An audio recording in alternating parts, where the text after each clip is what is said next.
Welcome ஓஸ். வணக்கம் மக்களே, welcome back to smack down review. நம்ம கூட இந்த வாரம் ஒய்டுடி ஜாக் இருக்காரு. I'm so here. இந்த ஓகே, மக்களுக்கு வணக்கம் சொல்லிட்டீங்களா? வணக்கம் and வணக்கம். welcome. ஸோ இந்த வாரம் நம்ம ஸ்மாக் டவுன் ரிவ்யூ தான் பார்க்க போறோம். ஸோ ஃபர்ஸ்ட் ஓப்பனிங் பார்த்தீங்கன்னா செல்சி கிரீன் ரொம்ப நாளுக்கு அப்புறம் சாம்பியன்ஷிப் டைட்டில் அடிச்சிருக்காங்க. அது பொறுக்காம வந்து திரும்ப கொடுங்கப்பா, உனக்கு அடிபட்டுருச்சு, திரும்ப கொடு அப்படின்றாங்க. என்ன மேட்ரு இது? அதை சொல்லுங்க அதை பத்தி. அதாவது இன்டீரியம் டைட்டில் தான், டெம்பரரி டைட்டில் தான். ஆல்ரெடி ஒரு சாம்பியன் இன்ஜுரிக்கு போனதுனால இந்த இன்டீரியம் டைட்டில் கொண்டு வந்தாங்க. இன்டீரியம் டைட்டிலோட சாம்பியனுக்கே இன்ஜுரினா அப்ப இன்னொரு இன்ஜுரியம் கொண்டு வருவாங்களா? அதனால இந்த டைட்டில் இன்க்ரீஸ் பண்ணிட்டாங்க. 30 நாள் டைம் கொடுத்துருக்காரு நிக்காலிஸ். அந்த 30 நாளுக்குள்ள சரியா இங்க வரலன்னா டைட்டில வெக்கேட் பண்ணி ஆகணும். ஃபர்ஸ்ட் கொடுக்க சொல்லிடுவாரு. அதுக்கப்புறமா அவங்க வந்து சொல்லுவாங்க, ஏன்பா நானே இவ்வளவு நாள் அப்புறம் ஜெயிச்சிருக்கேன், இவ்வளவு நாள் என்னதான் எல்லாரும் அடிச்சு சாம்பியன்ஷிப் ஜெயிப்பாங்க. ஸோ கிரௌட்லாம் வந்து செல்சி கிரீன் பக்கம் தான் இருந்தாங்க. தம்பி நீ கொடுக்காத, நீ யூ டிசர்வ் இட் அப்படின்னு கத்துவாங்க, யூ டிசர்வ் இட் அப்படின்னு கத்துவாங்க. ஸோ அதுக்கப்புறம் அவங்க உருக்கமா பேசிட்டு போவாங்களா. அதுக்கப்புறம் நிக்கால்டிஸ் கூப்பிட்டு அஸ் அ மேனேஜரா நான் உனக்கு கொடுக்க மாட்டேன், பட் அஸ் அ மேனேஜர் கொடுக்குறேன், இந்த வச்சுக்கோ அப்படின்பாரு. அந்த டைட்டில வந்து அவன் ஹஸ்பண்ட் தோல் மேல போட்டு சாம்பியன்ஷிப் போட்டோன்ற மாதிரி இன்ஸ்டாகிராம்ல போஸ்ட் பண்ணிருக்கு. ஆமா, அப்போ கரெக்டா பாத்தீங்கன்னா அந்த ரிங் ஜெனரல் அப்படின்னு ஒருத்தர் என்ட்ராரு, கந்தர். இந்த கரியர் கில்லர் யார் கெரியெல்லாம் முடிச்சு விட்டாரு அவரு, சொல்லுங்க. ஜான்சினாவை அது கிவ் அப் பண்ணி முடிக்க விட்டான் ப்ரோ. ஓகே, கிவ் அப் பண்ணிட்டான் ஜான்சினா. அப்புறம் ஓகே. அவர் பிளேயரா இல்ல வந்து மேனேஜ்மென்ட்ல ஒருத்தரா? Player bro. அவன் ரிங் ஜெனரல், அதுதான் ரிங் ஜெனரல். ரிங்ல அவன் தான் இங்க தானோஸ் மாதிரி. அததான் ரிங் ஜெனரல் சொல்லிருக்கான். ஓ, பட்டப்பேர் மாதிரி. அவன் தான் WWE தானோஸ். எல்லாரையும் முடிச்சு விடுறதுதான் அவன் வேலைய. Okay okay. அவன் ஜான்சினா ஒரு மேட்ச் நடக்கதா இருந்துச்சு, சரி நடக்கவே இல்லை. ஏன்னா பிராக் லெஸ்னரே அவன் ரிட்டையர் பண்ணிருப்பான். அந்த ஒரு இதனாலதான் வந்து ஒபா ஃபேமி கிட்ட தோத்து போயிட்டான் பிராக் லெஸ்னர்.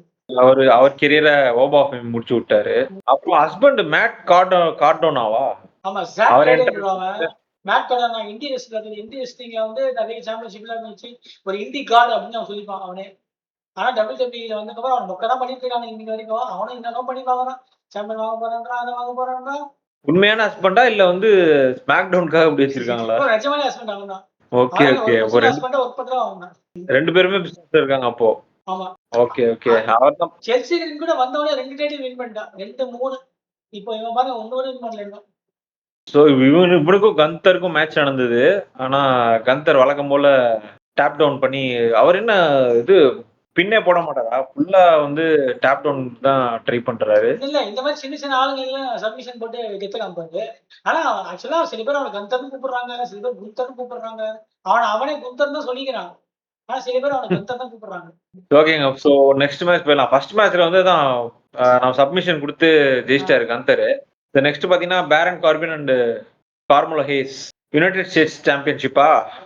நிறைய சாம்பியன்ஷிப் இருக்கு, இது என்னென்ன சாம்பியன்ஷிப்னு தெரியல. சோ இவங்க ரெண்டு பேருக்கும் லாஸ்ட் வீக் வந்து ட்ரிக் வில்லியம்ஸ் அடிச்சு ஜெயிச்சாருங்க பேரன் கார்பின். ஆமா, இந்த வாரம் வந்து கார்மெலைஸ், அதாவது போன வாரம் வந்து ட்ரிக் வில்லியம்ஸ் கிட்ட ரீடிங் பண்ணாரு.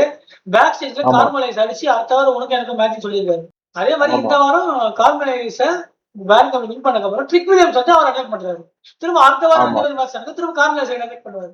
இப்படியெல்லாம் போயிட்டு இருக்கு மாத்தி மாத்தி. ஆமா, இப்படிதான் பண்ணிட்டு இருக்காங்க. இன்னொருத்த கூட ட்ரிக் வில்லியம்ஸ் கூட இன்னொருத்த வந்தாருங்க. இன்னொருத்த வந்தான், யாருன்னே தெரியல. அந்த இப்ப இருக்க டைட்டில் கிஃப்ட் பண்ணது அவன் தான் பண்ணிருக்கான். Okay okay. பஞ்சி மாதிரி இருக்கு டைட்டில். என்ன டைட்டில்? என்ன யாருக்கு டைட்டில்? அதான் இது டைட்டில் தான், இது சாம்பியன்ஷிப் தான் டைட்டில்னு சொல்லுவாங்க. Okay okay. அத அவன் தான் பண்ணிருக்கானா?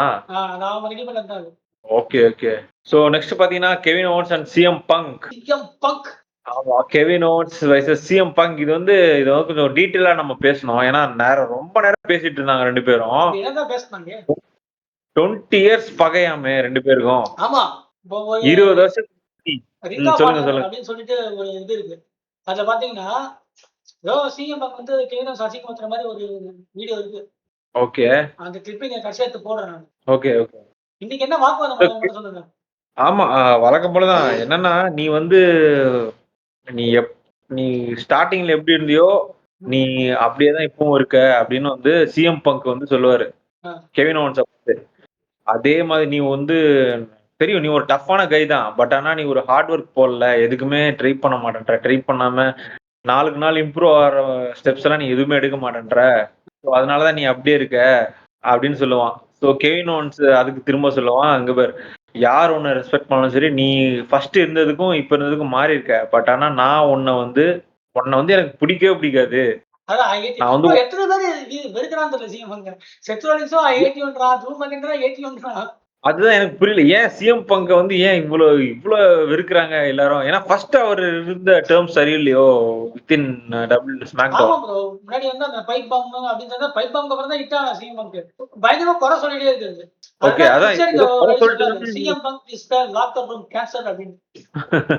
சிஎம் ஆக்சுவலி ஏதோ குறை சொல்லிட்டு தானே WWE விட்டே போனா. ஆமா, வேற கம்பெனி போனாரு ஏடபிள்யூ. அதான் 8 வருஷம் கழிச்சு ஏடபிள்யூ போயிட்டு அங்கேயே பிரச்சனை ம். பண்ணி தான் வெளில வந்தான். ஓகே. அததான் சொல்லுவாங்க. நீ வந்து இன்னும் அப்பலேருந்து என்ன எனக்கு உன்னை பிடிக்காது. கெவின் ஓவன்ஸ் சொல்லுவாரு சிஎம் பங்க பார்த்து. ஆ. உன்னை பிடிக்காது. நீ வந்து அந்த லாக்கர் ரூம்ல இருந்து எல்லாரையும் கெடுத்து விட்ட. நீ போனதுதான் நல்லது அப்படின்னு சொல்லிட்டு இருப்பாரு கெவின் ஓவன்ஸ். அப்பலேருந்தே பிடிக்காது. 2 பேரும் என்ன சொல்றது அந்த ஸ்பீச் பாத்தீங்கன்னா, சிஎம் பங்க் சொல்லுவாரு நான் மாறிட்டேன். அப்படி ஃபர்ஸ்ட் இருந்ததுக்கு இப்ப மாறி மாறி தான் உள்ள வந்திருக்கேன். அதனால தான் நான் இந்த டைட்டில் ஜெயிச்சிருக்கேன் அப்படிம்பாரு. ஆனா கெவின் ஓவன்ஸ் பாத்தீங்கன்னா, நீ மாறியோ மாறலையோ அதெல்லாம் எனக்கு தெரியாது. ஆனா உன்னை எனக்கு பிடிக்காதுடா. உன்னை பார்த்தாலே எனக்கு பிடிக்காதுடா. அந்த மாதிரி சொல்லுவாரு அவரு. அதான் அவங்க 2 பேருக்கும் செப்டம்பர் 6ஆம் தேதி சண்டே நைட் மெயின் ஈவென்ட்ல வேர்ல்ட் WWE சாம்பியன்ஷிப் மேட்ச் நடக்குது. அது undisputed WWE championship. Undisputed match நடக்க போகுது. ஆமா. எனக்கு தெரிஞ்சு பாப்போம் இல்ல எப்படி. நடக்க போறது டொரண்டோல, கனடால. கனடான்றது கெவின் ஓவன்ஸோட ஹோம் டவுன். மேபி அங்க அவர் வின் பண்ண சான்ஸ் இருக்கு. ஓகே பாப்போம். ஜெயிக்கிறாரான்னு பாப்போம். கிரவுட் வந்து கெவின் ஓவன்ஸ் பக்கம் தான் நினைக்கிறேன் மேக்ஸிமம். கெவின் சோ ஓவன்ஸ் இப்போ வந்து வின்னிங் நல்லவனா இருந்தாலும் சரி, கெட்டவனா இருந்தாலும் சரி, எப்பவுமே crowd கெவின் ஓவன்ஸ் பக்கம் தான் இருப்பாங்க. கெவின் ஓவன்ஸ் எப்படி நல்லவரா கெட்டவரா? அதாவது கடைசியா கோடி ரோஸ் கிட்ட கெட்டானா போனா. பட் ஆனா அவர் அப்பயிலேருந்து அப்படிதாங்க இருக்காரு. ஒரு சின்ன தொப்பையோட தான் இருக்காரு அவரு. இன்னொன்னு பாத்தீங்கன்னா எல்லாரும் இப்ப கிரே ஹேரோட வராங்க பாத்தீங்களா? வின்ஸ் மேக்மேன் இருக்கும்போது ஆமா. கிரே ஹேரே விட மாட்டாரு. ஆனா இப்ப வந்துட்டு எல்லாம் வராங்க. அப்படியே விட்டுறாங்க அப்படியே. ஓ வின்ஸ் மெக்மோகனுக்கு கிரேயர் வச்சு உள்ள யாரும் வரக்கூடாது. ஆமா, யாரும் இருக்கவே கூடாது grey hair. Okay and next match போயிடலாமா? Triple threat match for tag team championship. Triple threat tag team championship match. ஆமா R Truth and Damian Priest. Damian Priest, ஆர்-ட்ரூத்னு ஒரு டீம், எம்எஃப்டி டோங்கன்ஸ் அவனுக்கு ஒரு டீம், வார் ரைடர்ஸ். இவங்க 3 பேருக்கும் Tama Tonga and Tala Tonga and War Riders. Title வந்து இப்போ மேட்சுக்கு முன்னாடி ஆர்-ட்ரூத்தும் டேமியன் பிரிஸ்ட் வச்சிருந்தாங்க கரெக்டா?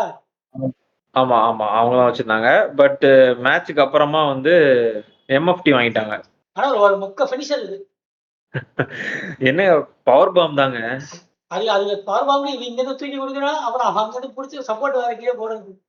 அதான் தூக்கி குடுக்க வராது கீழே போட வராது. ரான் சீனா தோத்துட்டாரு. அது அதான் மேட்ச்ல ஹைலைட்டே பாத்தீங்கன்னா ரான் சீனா போட்ட ஃபைவ் நக்கிள் ஷஃபிள் தான். அவரு பினிஷர் அதான் வச்சிருக்காரா அபிஷியல் ஆர்-ட்ரூத்? இப்பதான் ஃபினிஷர் அது போட்டுட்டு எஃப்இ போட்டுருவாரு. சோ உமன்ஸ் மேட்ச் பார்க்கல நான் எதுவும். நீங்க பாத்தீங்களா? டிஃபானி ஸ்ட்ராட்டம் வெர்சஸ் ஜேசி ஜேன். அதான் ஜேசி ஜேன் வந்து டிஃபானி ஸ்ட்ராட்டனை பீட் பண்ணி நம்ம new United states championship win பண்ணிருப்பாங்க உமன்ஸோட. ஆமா கரெக்ட். மேட்ச் எது சுமாரா இருந்துச்சா? மேட்ச் பாத்தீங்களா? அதாவது வசனம் பாட முக்கியம் படத்தை பாடுறாங்க மாதிரி தான். இல்ல ஆனா அவ்வளவுதான். டிஃபானி ஸ்ட்ராட்டன் நல்லா பண்ணாங்க. அப்படியே கொஞ்சம் நாள் மிட்கார்ட்ல கொண்டு வந்து முடிச்சுட்டாங்க.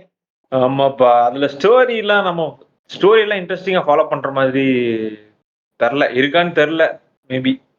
ஃபைனலா நம்ம மெயின் ஈவெண்ட்டுக்கு வர்றோங்க. செம்மையான ஒரு மெயின் ஈவெண்ட் தான். ஸோ ஃபைனல் ஈவெண்ட் பாத்தீங்கன்னா கோடி ரோட்ஸ் வெர்சஸ் சாமி ஜெயின். அதான் மெயின் ஈவெண்ட். பட் ஆனா அங்க நடந்தது கதையே வேற. பாத்தீங்களா அத? 2 பேரும் ராண்டி ஆர்டன் கூட வந்து 2 பேரும் சண்டை போட்டுட்டாங்க.